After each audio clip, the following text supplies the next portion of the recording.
You can connect with us on our ATN socials by subscribing, like and share. Facebook and YouTube, Atlantic Television Network. Instagram and TikTok, Atlantic TV Network 1. And on X, Atlantic TV Net. We'll go on a short break, and when we come back, we'll delve right into the show. Do not go away.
Welcome back, and thank you for staying with us. Joining me on Anchor's chat this morning is MC Mumu. MC Mumu is a journalist, an in-house news journalist, and also a comedian. Good morning, MC Mumu, and welcome. Good morning to you, and good morning to all the viewers out there. I also have with me an in-house journalist, George Papamie. Good morning, Mr. George, and welcome. Yes, thank you. And on to the story. Fast-rising Nigerian singer Ifunanya Nwangene has died following a snake bite at her Abuja residence, sparking widespread grief and outrage. The 26-year-old gained national attention after appearing on The Voice Nigeria in 2021 and later built a growing fan base online, admired for her fusion of jazz, opera and classical music and soul. Her death was confirmed by the Amemuso Choir, where she served as a soprano, describing her as a rare talent whose voice and promise were cut short. Friends said Nwangene, who was also a trained architect, had been preparing for her first solo concert later this year, a milestone many believed would launch her fully into the spotlight. However, beyond mourning her loss, Nigerians on social media have blamed systemic failures in the healthcare sector for her death. Netizens argue that Nwangene might have survived if antivenom had been readily available at the hospitals she was taken to, noting reports that she was rushed to more than one facility but could not be treated due to the absence of the life-saving drug. Prominent voices, including medical influencer, Aproko doctor, and human rights lawyer Dele Farotimi, described the incident as a tragic reflection of institutional neglect. They questioned why antivenoms developed specifically for Nigerian snakes were unavailable, warning that Ifeanyi's case only gained attention because of her popularity, while many less-known victims suffer similar fates daily due to collapsing primary healthcare and poor medical preparedness across the country. MC Mumu, I'll start with you on this one. That's a very sad story right there. What is your take on this? First of all, we'll say may her soul rest in peace. When it comes to the snake's bite and all that, one thing that attracts snakes more that I know from my own aspect is when you have too much of loads, baggages, different packing. You pack so many things in the house, outside of your house. Snakes like a place that is very cold and quiet. So when you have so many goods and baggages in your house, they always want to sneak in and have a peace of mind. You understand? But for that her own, nobody knows how it happens and nobody knows how it comes in. But my own advice for everyone, at least we should be helping ourselves. Say heaven help those who help themselves. We should be helping ourselves in one aspect of keeping your environment neat, and two, have a venom, a native venom to chase snakes away from your house. Native antivenom. And yeah, like right. Bitter cola. You get bitter cola, spread it in your windows around your house, or crude oil, or pour it around your house. They stay very far away from your house. It makes them not to even come around. Like in my own house, go to my windows, the bedroom, the kitchen, the room, everywhere I have bitter colas around and crude oil around the house, because I don't know what will happen, because I have children and all that things. Right. So it will chase them far away from there. So I don't know how it came into our house, like be her carelessness or is it just a coincidence. All right. So everything will say may her soul rest in peace. All right. George, what do you think of this matter? Yes, first of all, I want to console the family of the bereaved and to tell them that life is in the hand of God. Alright? Life is in the hand of God. That should be their target. Because if they don't have the passion to endure what has happened, they might be doing it in their own way. How is that? And forgetting the other way that nobody can control. How are you getting me? Where nobody can control. They need to build a kind of enduring spirit. Alright? In such cases, and then say, let God, let the will of God done. Yes. All right, in that case, let the will of God be done, Judge. That's what you're saying. But however, my concern will be with regards to our medical sector, right? Our healthcare sector, because in this instance, she was able to access hospitals, 2 hospitals at that. One of the hospitals was a government-owned healthcare facility. So now, I was reading reactions from different doctors online, and one struck me, you know, when they were talking about the antivenom. People were questioning why the hospital did not even have the antivenom in the first instance. Now, what struck me was when one of the doctors came out to, you know, educate Nigerians more, and he said the antivenom is meant to be stored in a fridge. It's meant to be stored in a cool environment, best stored in a fridge. And if it's not stored in that kind of regulated temperature, it will denature with time. So, and if it gets denatured, even if you inject someone with that, it's of no effect. Now, which boils down to the systemic failure of the Nigerian system. Power. Practically everything we do in this country is based on power. We need electricity. Government, on the other hand, has increased electricity tariff by over 200%. I mean, since Tinubu came into power. power tariff has been increased. So now we pay high tariffs, and we have epileptic power supply with the national grid collapsing every three days, every one week. Now, so what do you make of it? So now hospitals in this instance, they are not charity organizations. They are there to do business. Even certain hotels that you expect that will give you 24/7 power supply. In Bayelsa, for example, practically every hotel at a certain time, they shut down their, if there is no light, they put off their generator. You have to manage till evening. But you have to manage till evening when they put on their generator, and after and they will still charge you high. But then when you look at it, you look at how much it's costing them to generate lights, to buy diesel, maintain their generator, because now the generator is being overburdened, and then pay salaries. Not even pay salary. We are just looking at power. Then pay the discos for whatever lights they use, right? When you look at it, it's not friendly. Nigeria is not investor friendly. It's not business friendly. And these medical facilities are there to do business. So in this instance, like in the case of Ifunanya, his friend was saying that, her friend said they had one anti-venom but didn't have the other one. He had to run out to look for it. And by the time he came back, she was gone. So in this instance, one hospital did not have. The other one had one but didn't have one, which also trickles down to our primary health care. So how about people who cannot afford hospital? But primary health care is a lot discounted and easily accessible, because I mean they are literally in every local government, and everybody can get to primary health care at any point in time. But let's come down to Rivers State. What will you say about primary health care in Rivers State right now? When you come to primary health care, it's something we can't write home about. Because from what happened now, they rushed out to a government hospital, and the antiviral and the, what did you call it? The antivenom. The antivenom was not there, or they have one before they will get to the other hospital. They have one. Why will you get one and you will get it down? Other people are saying they need to put it in a cold, like in a freezer or anything. In a fridge. It's a fridge, so it will be very cool. So because if it's not stored there, it will spoil.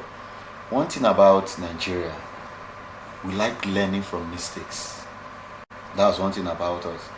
Because you can't tell me, in this kind of civilized country, even though there is no light, we still have other powers, the way they generate light through solar and all that. There are some kind of things you don't joke with in life. Because some hospital you go, a private hospital, no matter how there is no power, they have solar. They have a particular fridge, they store some injection also need to be stored. That one does not off. It can come an emergency. The question is, how many Nigerians can afford the medical bill of such hospitals? See, one thing about that is not everybody that can afford it. But one thing I believe, when you have an emergency, attend to that person's life first. When you take someone to the hospital, for example now, because she's a celebrity, that was why they wanted to attend to her and start running around doing one or two things. If it's a common man, you won't get to hear it. I don't know if you understand. I think the question we should even be asking right now is, why are our public hospitals ill-equipped? Why are they short on life-saving drugs? That should be the question. Why are they ill-equipped? I have an experience. A friend of mine has an accident, a serious accident. Was bleeding very badly. They rushed him to a private hospital. And the doctor came out and was like, pay for money for file, pay for card, pay for this, deposit 20,000. On the process, they were running to pay this, doing that. The guy is still bleeding. And you're seeing him depreciating from his life. And at the end of it, before they finished doing those things, before 1 hour doing those things, their system was down to register it online, and all that, the guy gave up. Do you know that the brother of the guy scattered that hospital? The doctor ran away from the back. Why can't you say, okay, fine, we have the money. Take the person to the emergency room. Start treating the person. I don't know if you understand. If they cannot pay you, seize the person. 1 or 2, a government can come into and the thing will be resolved and all that. That life first. That's one thing I always tell our primary health care. When they bring any emergency, attend to that person first. All right. That life is very important.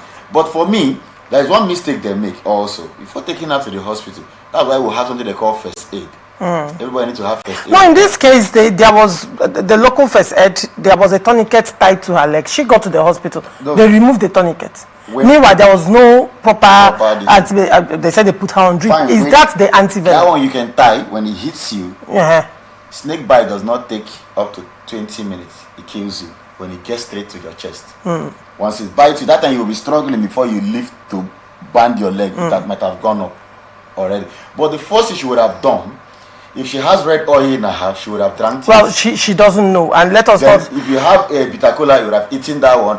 Or cane oil or crude oil. Those ones would have killed it first. Even though they get to the hospital, it takes 2-3 hours. Nothing would have happened to her. All right. So that's one thing the public needs to The know. public needs And to we know. need to have You said so bitter many things, cola, bitter cola, red oil. or crude oil in your house. Those things should and be. they have anti-snake plants, right? Yes, they have the plant also that chase them away. It's very important, and fumigate. We need to start fumigating our houses. I think Every Nigerians, 6 months. while we are waiting for whatever the government needs to do, to a large extent, we need to also take responsibility, to safeguard our environment. So, Simumu has mentioned crude oil. I don't know about that, but then he has mentioned it. So that's the traditional way of Killing it. giving first aid. Yes, that's the first. That's the traditional antivenom, Yes. pending It's when even- you it's get even medical working care. modern. All right. Even the one they will give you in the hospital. All right. But that one seized everything. All right, very well. George, what is your take on that? I think we have all seen the dangers and the corruption in the health sector otherwise, and also the lack of political will, right, for government to take their constitutional responsibility very, very seriously.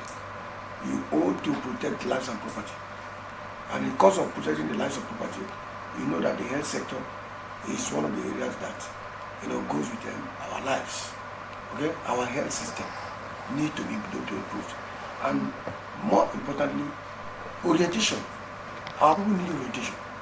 Honestly, Nigeria needs orientation, not only in the health care sector, but also in power. All right, especially power, because power can help the health system.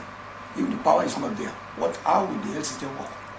Because if the generator of a health center is bad, looking at the kind of health centers we have in our various local government areas in River State, you will see that actually there is need, okay, for government to fund them, properly fund them, okay? Because if the political will is not there to fund them, of course, people's lives are in danger. And the other side that you also look at is let the National Orientation Agency, okay, local government. Do we even have one that is working? They have them in the local government areas. Are they working?